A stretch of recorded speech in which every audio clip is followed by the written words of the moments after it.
Hello, everyone, and thank you for being here today. I'm really excited to share my presentation on Japan's special education settings.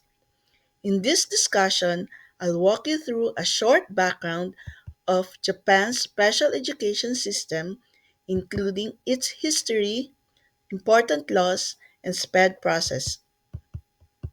Toward the end, I'll share a short scenario of a day in the life of a SPED teacher in Japan to help us see how these policies come to life in real life classrooms. Through this presentation, I hope to highlight how Japan's approach to special education reflects structure, compassion, and continuous improvement, offering insights that can inform inclusive education practices around the world. Understanding SPED in Japan is crucial for recognizing how the country meets the needs of diverse learners. The system ensures that students with disabilities receive the support they need for successful educational outcomes. Firstly, Japan's special education system is designed to provide essential support.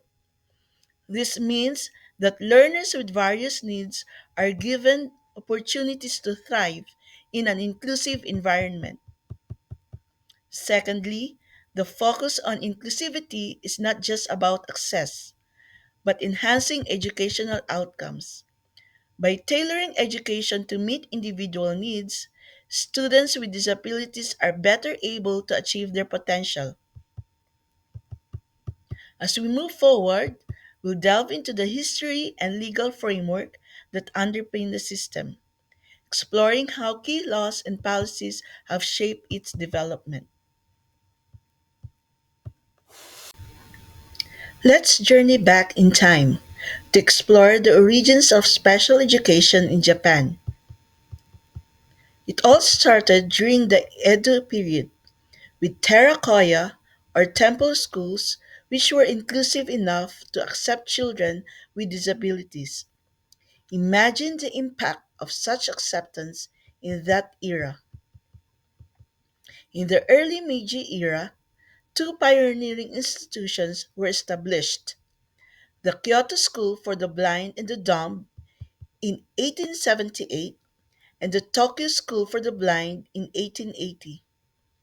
These schools marked a significant turning point, laying the groundwork for formal special education in Japan. The 1890 elementary school order was a crucial development as it officially recognized education for the blind and deaf, introducing government involvement in special education. This recognition was a pivotal step towards structured and supportive educational environment for all children.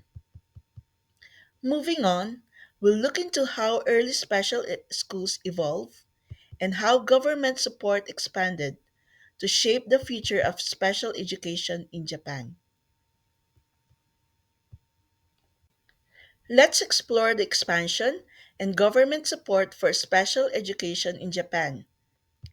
In the early days, special schools faced significant challenges due to limited funding and shortage of trained teachers. However, a pivotal change occurred in 1923 when the Ministry of Education issued the Order for Schools for the Blind and Deaf. This order provided crucial subsidies and regulations aimed at enhancing the quality of education. During the 1920s and 1930s, we witnessed a notable growth in public special schools, alongside a decline in private ones.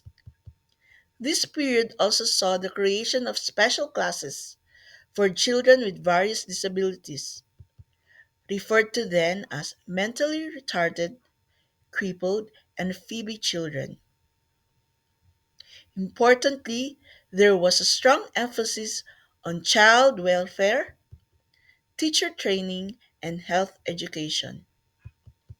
These developments mark a significant shift toward a more structured and supportive educational framework. Now, let's consider how these efforts lay the groundwork for modern inclusive education in Japan, as we'll see in the next slide. As Japan entered a new era of progress, its commitment to children with disabilities grew stronger. By 1939, there were over 140 schools dedicated to children with disabilities.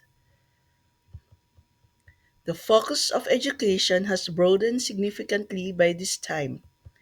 It wasn't just about addressing sensory impairments anymore.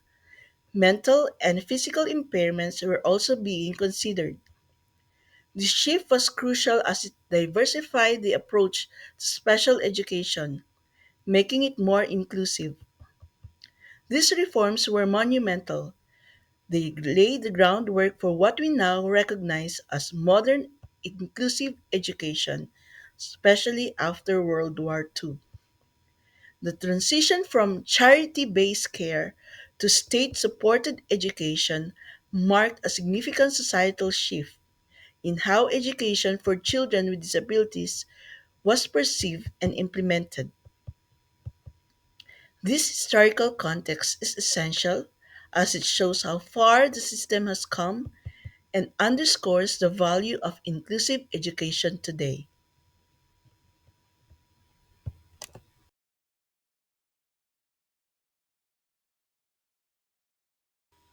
Now, let's take a closer look at legal framework that shaped Japan's special education system.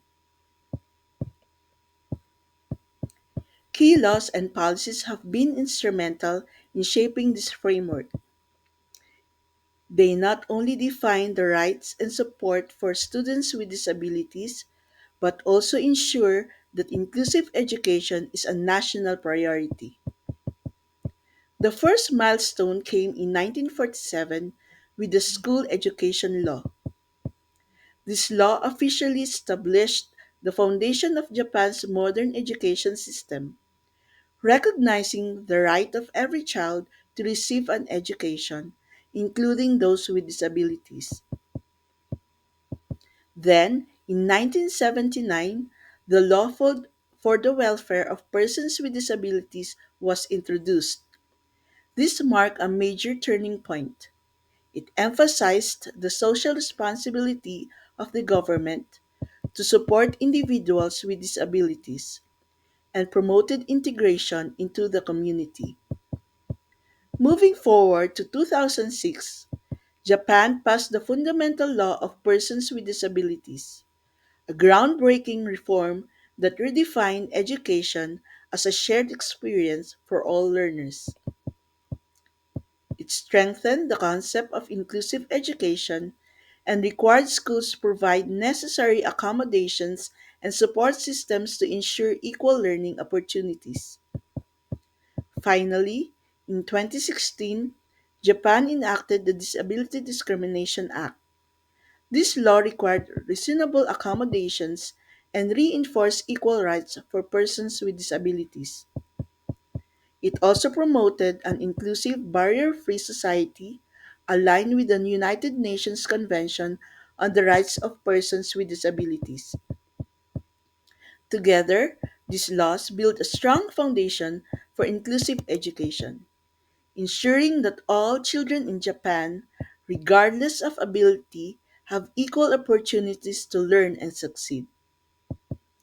Let's now see how laws are put into practice through Japan's special education process, which guides identification, placement, and support for all students with disabilities.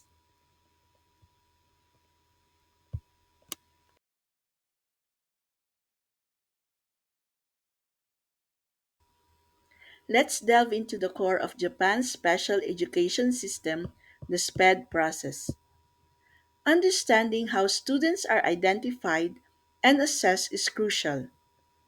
This process sets the foundation for effective support tailored to each student's unique needs. Key point number one: Identifying students early helps us ensure they receive the necessary resources and interventions. This can make a significant difference in their educational journey. Secondly, the assessment process is not just about labeling, it's about understanding each student's strengths and challenges. This allows educators to craft strategies that truly support diverse learners. Finally, remember that this process is a collaborative effort. It involves educators, specialists, and families working together to create the most supportive educational environment possible. In summary, this process begins with early identification and assessment, where specialists, teachers, and parents work together to understand each child's needs. Once a student's strengths and challenges are identified, the next step is individualized planning, creating goals and supports that match their abilities. Students are then placed in most appropriate educational setting, whether that's a regular classroom with support, a special class, or a special school. Throughout the process, collaboration and communication among teachers, families, and support staff are key. Now, to truly understand what these systems look like in real life, let's step into the shoes of a special education teacher in Japan.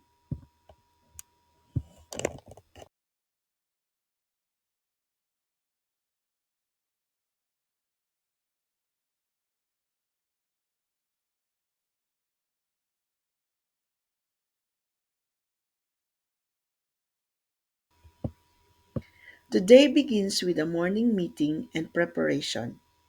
The SPED teacher reviews each student's needs, whether sensory, physical, or developmental, and revisits their IEP to prepare lessons that blend academics, life skills, and social learning. She or he often collaborate closely with therapists and assistants, ensuring that every child receives the support they need, whether it's through visual aids, structured routines, or individualized guidance. Lessons integrate both academic and functional skills, including counting money, cooking, or navigating public transportation. These practical skills are essential for fostering independence. The teacher uses a wide range of tools, visual aids, gestures, and assistive technology to make learning accessible to all. During the day, the teacher might help one student practice basic math using manipulatives, assist another with daily living activities, and guide group interactions to build communication and social confidence. It's a role that requires patience, creativity, and deep compassion, but also brings immense joy as students achieve milestones, be both big and small. In the afternoon, students often join their peers in community based or inclusive activities, providing a chance to practice what they've learned in real world settings. The day concludes with staff reflection and planning. Collaboration is the backbone of this learning environment. Teachers, therapists, parents communicate daily, keeping everyone informed about the student's progress. Adjustments for the next day are made, guided by the belief that every child can learn with the right support.